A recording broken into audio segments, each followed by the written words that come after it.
La construction d'un pont. Les ponts enjambent les fleuves et les lacs. Ils passent au-dessus des baies et des marais. Ils passent au-dessus des autoroutes et des chemins de fer. Certains peuvent même flotter. Les ponts sont longs et courts. Ils peuvent être suspendus très haut au-dessus de l'eau. Ils peuvent être au ras de l'eau. Ils peuvent soutenir des autos, des camions, des trains et des autobus. Certains transportent des gens. D'autres transportent de l'eau ou du pétrole.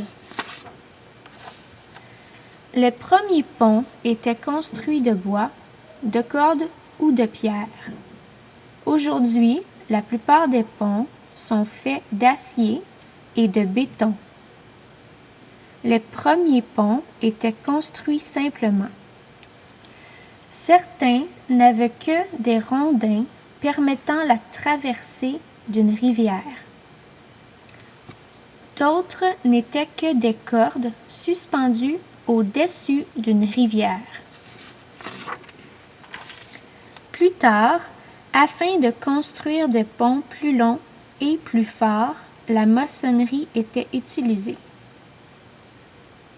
Petit à petit, la construction des ponts devenait de plus en plus comme les ponts que nous connaissons aujourd'hui.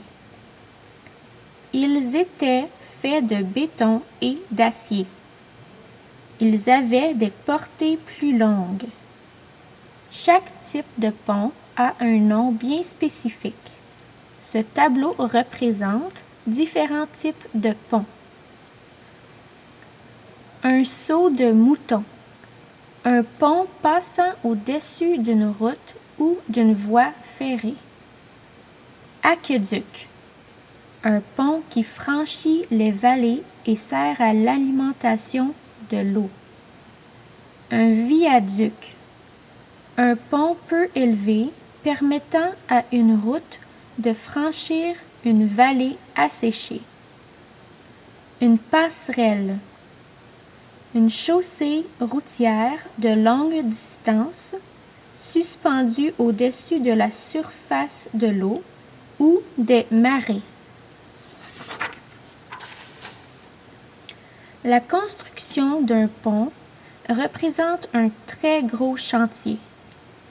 Cela peut prendre plusieurs années, coûter des millions de dollars et demander une main-d'œuvre considérable. Regardons la construction d'un pont au-dessus d'une rivière. D'abord, les ouvriers doivent construire les supports sous l'eau. Ils enfoncent de larges tubes d'acier dans le fond de la rivière. Ces tubes, appelés les piles, sont remplis de béton.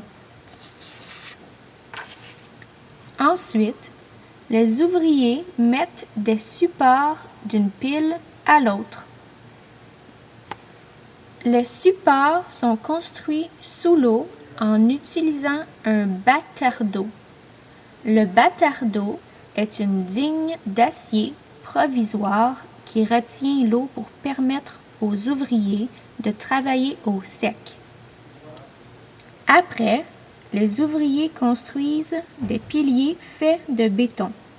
Ces piliers sont comme les pieds d'une table. Ils vont soutenir le tablier du pont. Les travers du pont sont ensuite installés sur les piliers. Entre ces travers est coulé un joint de dilatation, permettant de joindre chaque pièce du pont, effectuant ainsi le tablier central qui soutiendra la voie chaussée. Des barres d'acier sont placées entre les travers. Grâce à l'acier, le béton sera plus fort.